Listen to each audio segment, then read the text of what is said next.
Благодарам, колега, почитувани колеги, почитувана македонска јавност, представници на власта. Моите прашања произлегуваат од секојдневните контакти кои ги имам со моите сограѓани, со земјоделците од општина Неготино и се насочени кон министерот за земјоделие. Првото прашање се однесува на обештетувањето за измрзнатиот лозов насад за реколтата 2017. Земјоделците од Тиквешијата се уште го чекаат обештетувањето за измрзнатиот лозов насад, кое што вие, министре, им го ветивте. Во Тиквешијата, посебно во општина Неготино, штетите кои ги претрпеа земјоделците се огромни. Лозовиот насад беше измрзнат од 80 до 100%. 500 регистрирани земјоделци, или околу 2000 жители на општина Неготино кои екзистираат токму од лозието, немаа никаков приход минатата година. Овие луѓе се доведени на работ на екзистенцијата. Не можат да си ги прехранат своите фамилии. Плюс на овие 2000 жители треба да ги додадеме сите, буквално сите граѓани, жители на општина Неготино, на кои лозието има дополнителна дејност, а кои се и текако засегнати од овој проблем. До сега лозарите, освен ветувањето дека ќе бидат обештетени, немаат добиено ништо друго. Како, кога и колку ќе бидат обештетени и што е со 2 денари дополнителни субвенции. Наместо да ги обештетите лозарите, вие им давате пари на невладините организации кои ќе им помагале и ќе ги советувале земјоделците. Министре, земјоделците ви порачуваат дека не им се потребни вашите невладени организации за да им помогнат во одгледувањето на лозовиот насад. Тие тоа многу подобро го знаат да го работат од нив. Тие пари директно насочете кај земјоделците за обештетување. Со ова продолжувате да ги потценувате земјоделците, впрочем, од секогаш вашиот однос кон земјоделците и бил потценувачки. А земјоделците секојдневно на своја кожа го чувствуваат животот кој што вие им го ветивте од ден на ден, станувајќи се посиромашни. Слушнав дека нешто одговаравте на колегата Панчо за обештетување, но повеќе слушнав за други земјоделски култури, а не за лозовиот насад. Како и некое бесплатно ЕПП за земјоделието за нешто што не сте го направиле. Затоа сега барам конкретен одговор.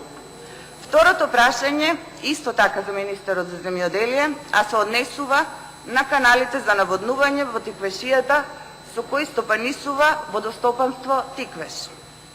Да го образложам прашањето, законскиот рок за отпочнување со сезоната за полевање е 15 април во тековната година. Што значи до тогаш треба каналите да се изчистени, пумпите да се обновени, да се изврши нивна проверка и водата низ каналите да биде пуштена. Водата низ каналите беше пуштена со едномесечно задоцнување, но за жал ништо од ова претходно што го кажав не беше направено. Односно, водата се пушти низ канали полни со земја, трева и наноси. Инаку, колеги, да бидете запознати, тендерот за чистење на каналите го добила фирма од Ново село Струмица, што значи фирмата се офајдила, а каналите останале неисчистени. Или поточно, isчистени се само 30% од 220 километарската каналска мрежа. Како резултат на тоа, уште сега има огромен број на дефекти, а водостопанство Тиквеш не се спремни да се справат со овие проблеми на терен. Секојдневни се поплаките од земјоделците кои садат тутун, домати и пипер, а имајќи во предвид колку е таа површина мала во споредба со лозовиот насад, за кој полевната сезона доправа престои, со право се реакциите и загриженоста на земјоделците. Ова година земјоделците ќе се соочат со страшни проблеми.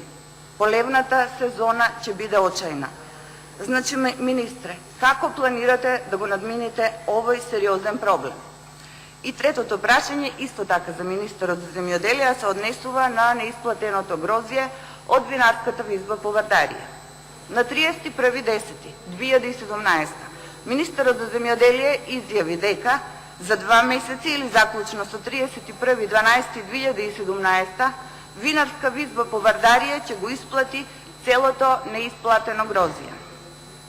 за потоа ветувањето да се пролонгира за 31.3.2018 година. Со тоа што им дозволивте на Повардарија да си го продава виното. Виното се изнеси од Повардарија, во винарската визба повеќе нема ниту капка вино, а лозарите не ги добија своите пари. Минатиот месец од оваа говорница, исто како одговор на пратеничко прашање, слушнавме дека во најголем дел лозарите биле исплатени. Најодговорно тврдам дека тоа не е точно. Ако за исплата го сметате тоа што земјоделците добија бонови во вредност од 20% од сумата, кои може да ги искористат за купување на препарати за заштита на лозовиот насад, патем речено по многу повисоки цени од редовните, и тоа од сосема трета општина, која не ни е ни соседна, зашто лозарите прават дополнителни трошоци, или за исплата го сметате добивањето на бонови, со кои лозарите ќе можат да пазаруваат прехранбени продукти и средства за хигиена од еден маркет во Неготино. Министре, на лозарите им се потребни пари. Тие само си ги бараат своите тешко заработени пари, бидејќи со боновите не може да си ги школуваат децата, не може да купат нафта, не може да купат облека, не може да си ги платат сметките. Лозарите го барат само тоа што вие им го ветивте. Благодарам.